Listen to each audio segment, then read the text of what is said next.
اعوذ باللہ من الشیطان الرجیم بسم اللہ الرحمن الرحیم اللہم صلی علی محمد و علی آل محمد۔ اللہ جل شانہ کا بے حساب کرم احسان اس ذات کا کہ جس نے ایک دفعہ پھر قرآن مجید سمجھنے کے لیے یہاں پہ ہمیں اکٹھا کر دیا۔ آج ہم انشاءاللہ 11واں پارہ سورہ یونس کی آیت نمبر 99 سے اپنا سبق شروع کریں گے۔ اعوذ باللہ من الشیطان الرجیم بسم اللہ الرحمن الرحیم وَلَوْ شَاءَ رَبُّكَ لَآمَنَ مَنْ فِي الْأَرْضِ كُلُّهُمْ جَمِيعًا أَفَأَنْتَ تُكْرِهُ النَّاسَ حَتَّى يَكُونُوا مُؤْمِنِينَ۔ وَلَوْ شَاءَ اگر چاہتا ربوں کا آپ کا رب، اگر چاہتا آپ کا رب، اللہ کی اگر یہ مرضی ہوتی تو کیا ہوتا؟ تو سب کے سب مسلمان ہوتے۔ لَآمَنَ مَنْ فِي الْأَرْضِ، جو بھی زمین میں روئے زمین میں انسان رہتے ہیں وہ سارے کے سارے ایمان لاتے۔ اللہ اگر چاہتے تو اللہ تعالیٰ سب لوگوں کو ایمان نصیب فرما دیتے، سب لوگ ایمان لانے والے ہو جاتے اگر اللہ چاہتا تو۔ لیکن اکثر یہ ہے کہ ہم بھی، یہ انسان عام بھی سوچتا ہے کہ سارے اگر نیک ہو جائیں، سب سچ بولنا شروع کر دیں، سب ایک دوسرے کا خیال رکھیں، پورا تولیں، ایک دوسرے کا حق دیں، نمازیں پڑھیں، کوئی چیز نہ چھوڑے، تو ایسے ممکن ہے۔ ہاں یس، اللہ تعالیٰ نے ایسی مخلوق فرشتے بنائے ہوئے جو اللہ کی مرضی کے خلاف نہیں کرتے، لیکن انسان چونکہ دارالامتحان میں اس کا امتحان ہے، امتحان میں انسان کی اپنی مرضی شامل ہوتی ہے تو امتحان ہے۔ اگر سارا کچھ رب کے تابع ہو جائے، رب کے حکم کے تابع ہو جائے جو اللہ کر سکتا ہے، تو پھر امتحان تو نہیں ہوگا نا۔ امتحان تو تب ہے انسان کا کہ اذان ہے، اب اس کے پاس اذان ہونے کے بعد یہ چوائس ہے کہ اٹھ کے چاہے تو مسجد جائے نماز پڑھے، چاہے تو وہ گھر بیٹھا رہے، لیٹا رہے، باتیں کرتا رہے، ٹی وی دیکھ رہے، کچھ بھی کرتا رہے، کچھ بھی نہ کرتا رہے۔ یہ چوائس ہے۔ اب یہاں سے پتہ چلے گا کہ کون اپنے رب کو راضی کرنا چاہتا ہے اور کون نہیں کرنا چاہتا ہے۔ رمضان کے روزے آتے ہیں، جو رکھتا ہے اس کو بھی کوئی تکلیف نہیں ہوتی، کوئی پکڑ کے اس کو زبردستی نہیں کرتا، اور جو نہیں رکھتا اس کے ساتھ بھی کوئی زبردستی نہیں کرتا۔ تو یہ اس لیے اللہ تعالیٰ فرما رہے ہیں کہ یہ دنیا میں انسان کو اللہ تعالیٰ نے آزمانا ہے، غم آنے ہیں، مصیبتیں آنی ہیں، پریشانی آنی ہے، اور یہ دارالعمل ہے۔ اور ہر پریشانی میں انسان کیا رب کا شکر ادا کرتا ہے، صبر کرتا ہے، یا ناشکری کرتا ہے اور بے صبری کرتا ہے اور اپنے رب کے تھا۔ تو اس لیے ہر انسان ہر وقت ایک امتحان میں ہے، ایک ٹیسٹ سے گزر رہا ہے، ورنہ اللہ چاہتا تو سب کے سب کو ہدایت دے دیتا۔ لیکن چونکہ اللہ کی مرضی کیا ہے کہ ہدایت بقدر طلب، جتنا طلب کرے گا اتنی ہدایت ملے گی، اور صرف اللہ سے ہدایت ملے گی، اور کوئی ہدایت دینے والا ہے نہیں۔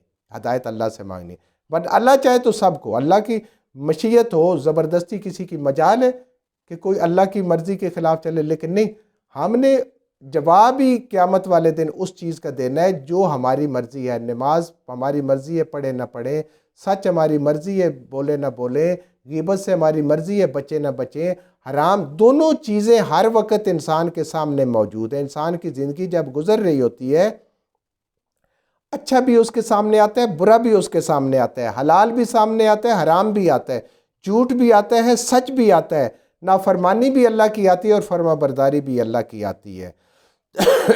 اب جو حالات کسی کے موجود ہیں وہ اس میں رب کے حکم کے مطابق چوائس کرتا ہے یا شیطان کے اور اپنے نفس کے مطابق چوائس کرتا ہے۔ تو یہ زبردستی اللہ کسی کو ایمان دینے والے نہیں ہے۔ اگر کوئی چاہتا ہے ایمان تو اس کو ضرور ملے گا، جو نہیں چاہتا اس کو اللہ دیں گے نہیں، اس کو کوئی زبردستی نہیں ہے اللہ کی۔ أَفَأَنْتَ تُكْرِهُ النَّاسَ، اے میرے حبیب صلی اللہ علیہ وآلہ وسلم، کیا آپ مجبور کریں گے، زبردستی کریں گے تمام لوگوں کو، حتیٰ یکونوا مومنین، کہ وہ ایمان لے آئیں؟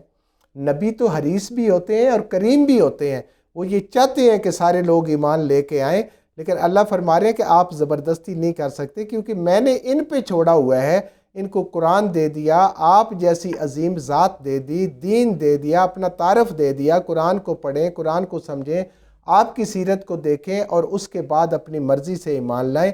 رب کہتے ہیں کہ مجھے مانو، میری توحید کا مانو، توحید کو مانو اپنی چائس سے، اپنی مرضی سے، اپنی خوشی سے، اپنے ارادے سے، زبردستی نہیں ہے۔ اس لیے اللہ سے جو ہدایت مانگے گا اس کو ہر حال میں ملے گی مگر زبردستی نہیں ہے۔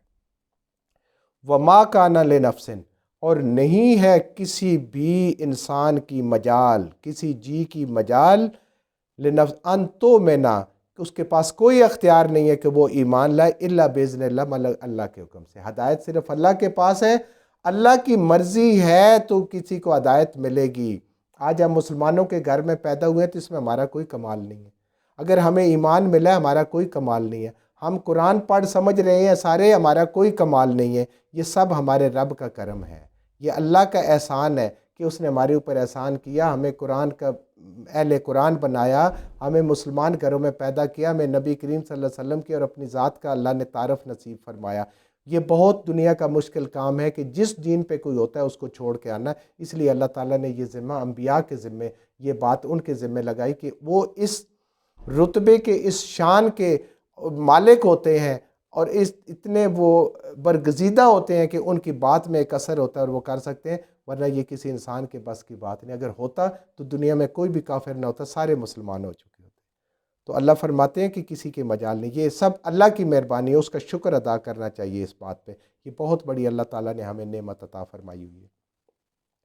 وَيَجْعَلُ، اور بنا دیتے ہیں، ہم کر دیتے ہیں، الرجسا، رجس ہم نے پیچھے پڑھا، رجس اس گندگی کو کہتے ہیں ظاہراً چیز صاف ہو اندر سے گندی ہو، جیسے منافقت ہے، جیسے کسی پھل کے اندر کیڑے ہوتے ہیں، باہر سے خوبصورت نظر آ رہا ہے، خوشبو بھی آ رہی ہوتی ہے، تو ایسے منافقت ہے، جو باہر سے بھی گندا اس کو کہتے ہیں نجس، جیسے کافر ہے، باہر سے بھی گندا اندر سے بھی گندا۔ اللہ فرماتے تھے کہ ایسے لوگ جو اس قرآن سے دور ہوتے ہیں، جو ہدایت نہیں لینا چاہتے، نبی کریم صلی اللہ علیہ وسلم کی سیرت سے دور ہوتے ہیں، اسلام سے دور ہوتے ہیں، ہم ان کو بنا دیتے ہیں، ان کے دلوں میں کفر ڈال دیتے ہیں، شرک ڈال دیتے ہیں، غلط کاریاں ڈال دیتے ہیں، ذلت ڈال دیتے ہیں۔ اللہ الذین لا یعقلون، یہ لوگ کون ہوتے ہیں؟ وہ جو اپنے عقل کو استعمال نہیں کرتے۔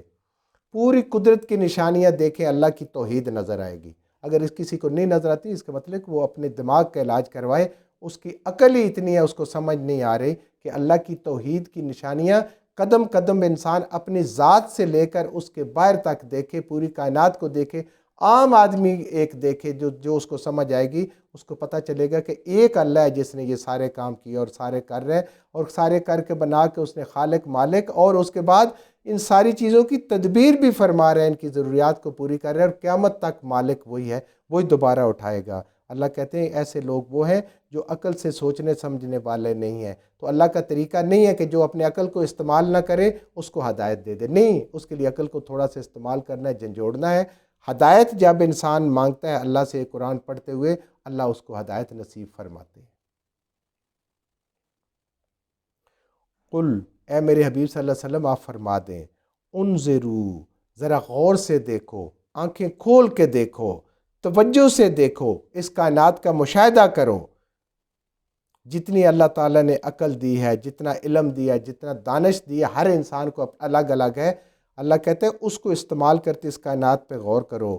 ما ذا فی السماوات والارض، جو بھی چیز دیکھو گے اس زمین آسمان میں، جو بھی مخلوق دیکھو گے، اس کا مشاہدہ کرو گے، تمہیں پتہ چلے گا یہ درخت کیسے بیج سے درخت بن جاتے ہیں سینکڑوں فٹ لمبے، کیسے چھوٹا سا انسان ایک جراثیم سے شروع ہوتا ہے، اتنا جوان ہو جاتا ہے، وہی کرتے کرتے، وہی کھاتے کھاتے وہ بوڑھا ہو جاتا ہے، وہی پتے درخت کے ساتھ لگے ہوتے ہیں، پیلے ہوتے ہیں، گر جاتے ہیں، نئے پتے اس جیسے آ جاتے ہیں۔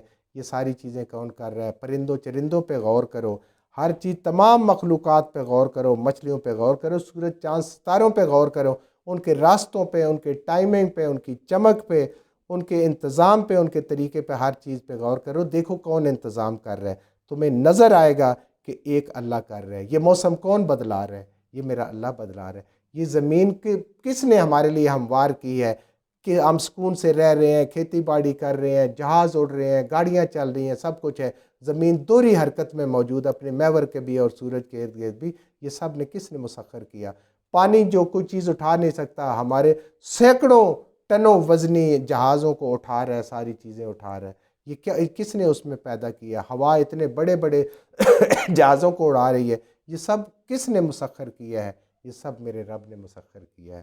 اللہ فرماتے ہیں ما ذا فی السماوات، کوئی بھی زمین کی چیز دیکھ لے، کیڑے مکوڑوں سے لے کر بڑی سے بڑی چیز تک۔ وَمَا تُغْنِيَ الْآيَاتِ، اور نہیں فائدہ دیتی میری نشانیاں، اللہ کی نشانیاں، اللہ کی آیات، اللہ کی قدرت کی نشانیاں، وَالنُّذُرُ، اور ڈرانے والے نبی، عَنْ قَوْمٍ لَا يُؤْمِنُونَ، اس قوم کے لیے جو ایمان لانا ہی نہیں چاہتی، جو ماننا ہی نہیں چاہتا۔ اللہ کہتے ہیں کہ نہ یہ قرآن سے وہ ڈرتے ہیں اور نہ وہ اللہ کے نبی کی تعلیم سے ڈرتے ہیں، کیونکہ وہ ایمان لانا ہی نہیں چاہتے۔ انہوں نے یہ فیصلہ کیا ہوا ہے کہ ہم نے منمانی زندگی گزارنی ہے، اپنی مرضی کی زندگی گزارنی ہے، اپنی مرضی سے جینا ہے، ہم نے کسی کی نہیں ماننی۔ تو ایسے لوگ ایمان نہیں لائیں گے، ان کو فائدہ نہیں دیں گے۔